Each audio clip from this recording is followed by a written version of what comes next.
আবার বলবো আন্টার্কটিকা মহাদেশের কথা।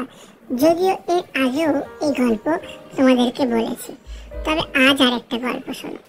আন্টার্কটিকা মহাদেশে একদল দুষ্ট লোক শিল মাছকে আহত করে, কারণ শিল মাছকে ধরে তারা বিক্রি করে দিয়ে বাজারে মোটা টাকা আয় করার জন্য শিকার করে থাকতো।